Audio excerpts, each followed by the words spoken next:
Welcome है सभी साथियों का आज की क्लास के अंदर मेरे YouTube channel one step to success पे मैं आर प्रजापत आज की क्लास में आप सभी का स्वागत करता हूं। और हम जो टॉपिक पढ़ रहे थे वो टॉपिक पढ़ रहे थे क्षेत्रमिति का मेंसुरेशन का टॉपिक पढ़ रहे थे। उसमें हम 2D से रिलेटेड जो शेप थे उनसे रिलेटेड क्या क्या क्वेश्चन बनते हैं उनका सॉल्यूशन हम कर रहे थे।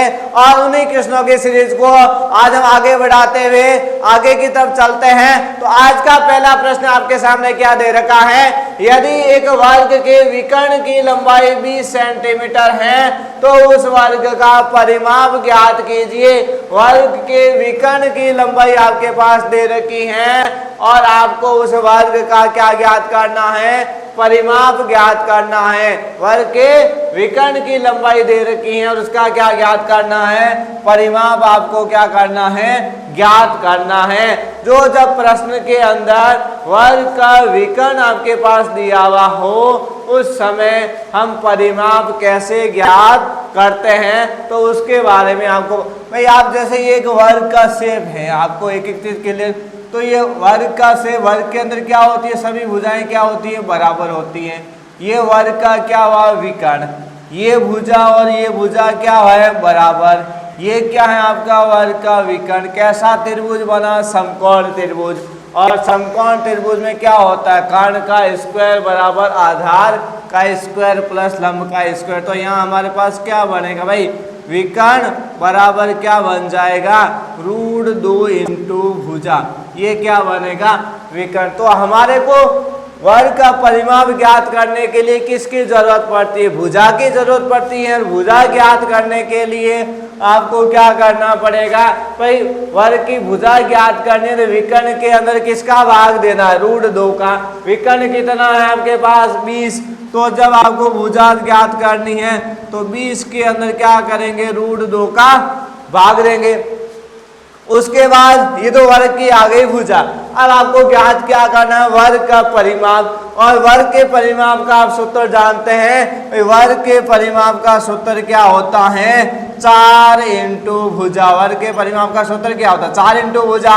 और भुजा कितनी है आपके पास, 20 बट्टे में √2।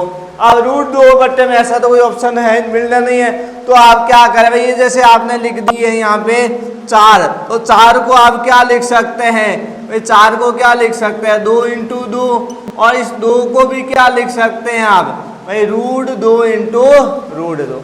एक तो क्या लिखे हुए 4, तो 4 को आप क्या लिख सकते हैं, 2 इंटू 2 इस रूप में। और इसमें से 1 2 को हम ले लेते, इसको किस रूप में लिख सकते हैं, √2 इंटू √2। तो आपके पास क्या बन जाएगा भाई, ये तो आपने यहाँ काट दिया, 4 को क्या लिखा, 2 इंटू 2। एक तो 20 है, 1 इंटू में 2 है, इस 2 को हमने क्या लिखा, √2 इंटू √2। तो बट्टे में क्या आ गया आपके पास, √2। तो √2 से √2 क्या हो जाएगा, कैंसिल। तो क्या बच गया, 20 इंटू 2 कितने में, 40 √2। तो ये आपका पास क्या हो गया, आंसर हो गया।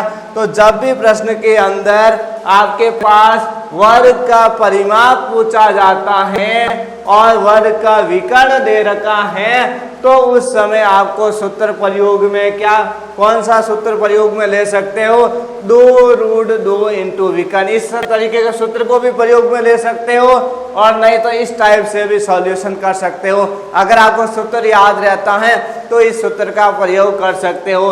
किसका, वर्ग का परिमाप ज्ञात करने के लिए किस सूत्र का प्रयोग करोगे, 2√2 इंटू विकर्ण। जब आपके पास क्या दिया हो, विकर्ण दिया हुआ हो तो इस सूत्र को प्रयोग में। तो भाई आपके पास विकर्ण 20 था तो 20 इंटू 2 कितना हो जाएगा, 40 √2।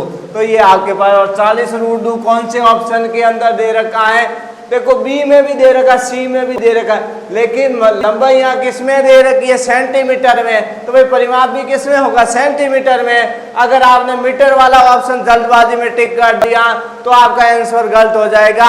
इसलिए आप प्रश्न को सही ढंग से पढ़ें और फिर उसका क्या दें, आंसर दें। तो यहाँ पे कौन सा ऑप्शन सही हो जाएगा, बी ऑप्शन आपके पास क्या हो जाएगा, सही हो जाएगा।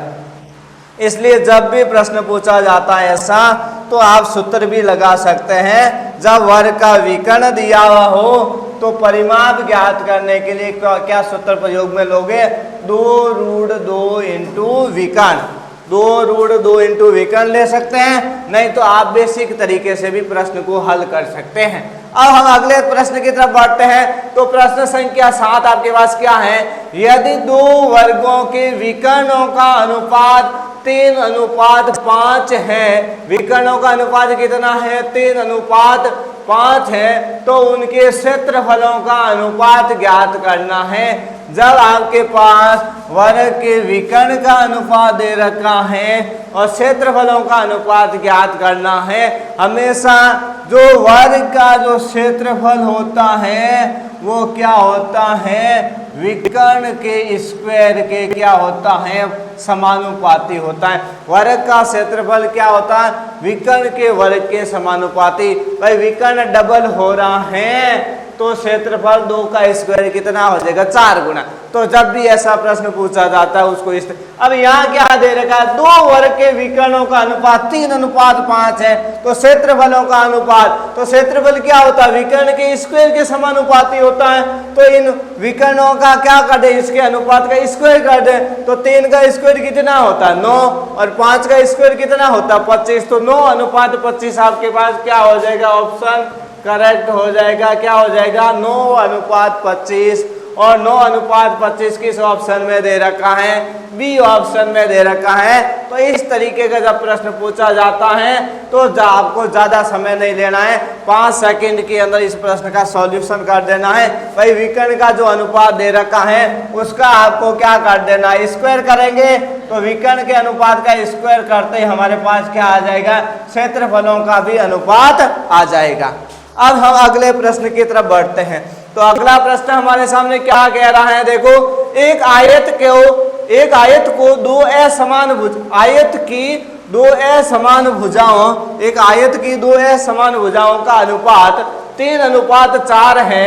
यदि इसका परिमाप 42 सेंटीमीटर है तो विकर्ण की लंबाई हमारे को ज्ञात करनी है।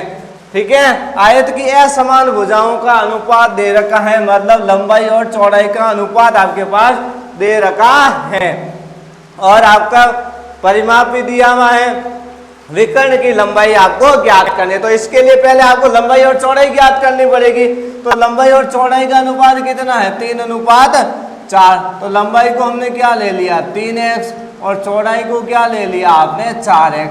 अब आयत का क्या दे रखा परिमाप, और आयत के परिमाप का जो सूत्र होता है वो क्या होता है, आयत के परिमाप का सूत्र 2 इंटू लंबाई प्लस चौड़ाई। ये आयत के परिमाप का सूत्र होता है 2 इंटू लंबाई प्लस चौड़ाई। तो लंबाई की जगह लंबाई की वैल्यू रख देंगे और चौड़ाई की जगह चौड़ाई। लंबाई कितनी है आपके पास, लंबाई कितनी है 3x, चौड़ाई कितनी है 4x, और 3x और 4x को जोड़ेंगे तो कितने आ जाएंगे, भाई 3x प्लस 4x कितने हैं 7x, और इसको 2 से गुना कर दिए तो कितने आ जाएंगे 14x, बराबर में कितने आ गए 42। तो x का मान निकालेंगे तो 42 में 14 का क्या दे दिया भाग, तो x का मान आ गया 3। x का मान कितना आ गया 3। तो लंबाई कितनी हो जाएगी भाई 3 इंटू 3, लंबाई तो कितनी आ जाएगी 9। भाई 3 इंटू 3 लंबाई आपकी कितनी आ जाएगी 9 आ जाएगी, और चौड़ाई आपकी क्या हो जाएगी 4 इंटू 3 कितनी आ जाएगी 12। आपको क्या ज्ञात करना है, वर्ग के विकर्ण की लंबाई और क्या करना है आपको, विकर्ण की लंबाई, यार यहाँ कौन है आयत है, तो आयत के विकर्ण की लंबाई का सूत्र, तो विकर्ण आयत का ज्ञात करना होता है तो उसका सूत्र क्या होता है, रूट में लंबाई का स्क्वायर प्लस चौड़ाई का स्क्वायर। लंबाई कितनी है 9 तो 9 का स्क्वायर, चौड़ाई कितनी है 12 तो 12 का स्क्वायर। 9 का स्क्वायर कितना होता है 81, 12 का स्क्वायर कितना होता है 144। 81 और 144 को जोड़ेंगे तो कितने आ जाएंगे 225, और 225 किसका वर्ग होता है 15 का।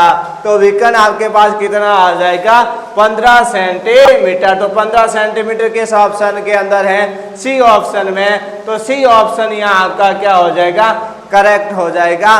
तो विकर्ण के क्वेश्चनों का आज इस क्लास के अंदर चाहे आयत के विकर्ण हो गए, वर्ग के विकर्ण हो गए, उनके अनुपात हो गए, इन प्रश्नों को आज की क्लास में हमने हल किया है।